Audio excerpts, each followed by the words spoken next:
Welcome class prep. This is page number 87. Let's read the question.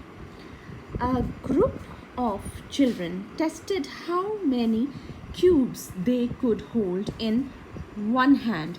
So they have basically conducted a cube test, and after doing the test they have collected the data, and once they have collected the data they have given us the data in the form of block graph.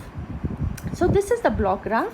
This horizontal line we call it x-axis, and this vertical line is called y-axis. We call it y-axis. You can simply remember it, which one is y and which one is x-axis. Y is longer straight. This is longer straight end of y, so y axis would be like this. So now this graph gives us some information that the number of children who has, these are the names of the children who participated in the competition: Diana, Oliver, Laura, George and Katie. And this is the number of the cubes they could hold in one hand. So it is starting with on the y-axis it will start from 0, 1, 2, 3, 4, 5, 6, 7, 8, as many as, if it goes until 15, 20, 30, wherever you can write the numbers. Now this is the information given, and by the help of this information we are able to answer these questions. A part: who held the most cubes? So looking into the graph, let's see that which block tower is taller. So who held the maximum ones? This is taller to me, and yes, on the y-axis we can read the total number. So this matches with this tower, is the total one, and this has done by Katie. So I'm going to simply write Katie here. And then part 2, how many cubes did Oliver hold? Now let's go to Oliver, and then how many he hold? Easy peasy lemon squeezy. Where the tower ends, I will go on a y-axis and read the number 5. So I will simply write 5 cubes. And the rest of the question you have to do the same way. Here it says how many more cubes did Katie hold than George? Well, this is the difference. So how many more Katie hold? This is Katie and this is George. So let's count the difference between the two. So here they are equal. Now let's count how many more Katie hold than George. 1, 2, 3, 4. So I'm going to write 4 cubes here. So this is very simple. Now try this.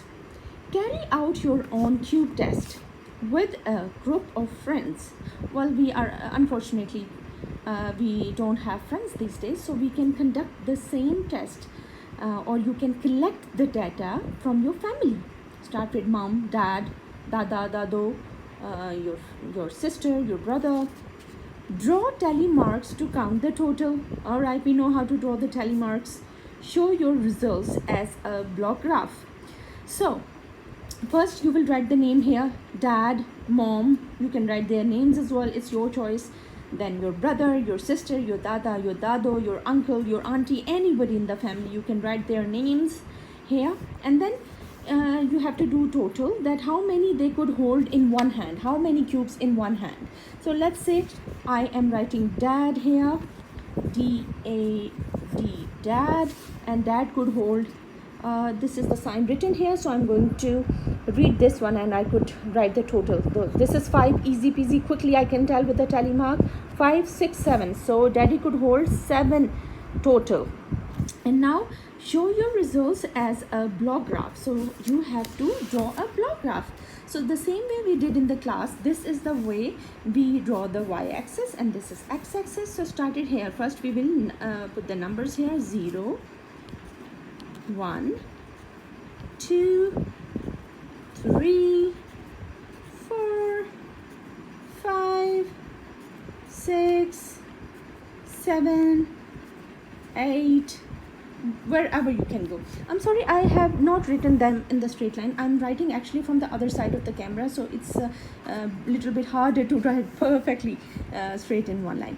Now here, how many people took part in the in the cube test or the data you wanted to collect. Dad, mom, sister, dada. So this is dad, mom, my sister, and my dada, or my grandpa, or whatever you call your dada or your grandfather. So what is this? This is the number of, when we write number in short form, we write like this, NO and then dot. This is the short form or the abbreviation of number. You can completely write the word number. It's up to you. Number of cubes. So we are going to write how many number of cubes, and we are going to draw the block graph by showing number of cubes on y-axis and names of the family. You can write complete names of the family or just name is enough. So let's say dad has hold 3 cubes. So where is 3? Here 3. So I'm going to put a point here, and then I'm going to draw one block here, and then 2, and then 3. So dad could hold, I can clearly tell, 3. How many mama can hold? Well, mama can hold only 1. So where is 1? 1 is here. So I will put a point here, and I will draw one block here. And I can see that mom or mama or mother, mommy, whatever you say, ma, amma. Alright, here. So mama could hold only 1. How many my sister can hold? 6. Oh dear. Let's see where is 6. So 6 is here. If I'm going to do 6 here, and am I going to draw here? No, because this is the space for the dad. Am I going to draw here? No, this is the space for mommy. Now where is my sister? Here is my sister. So I'm going to draw a point here in front of 6, because she could hold maximum 6 cubes. So here in front of her name. So I'm going to draw 6 blocks. 1, 2, 3, 4, 5, and 6. Now let's count again. 1, 2, 3, 4, 5, 6. And she could maximum hold 6. Okay, now dada, grandpa, grandfather, whatever you say, you have to draw this same way. That's the end of our today's class. Any kind of difficulty class prep, you are always welcome to contact me. Thank you very much.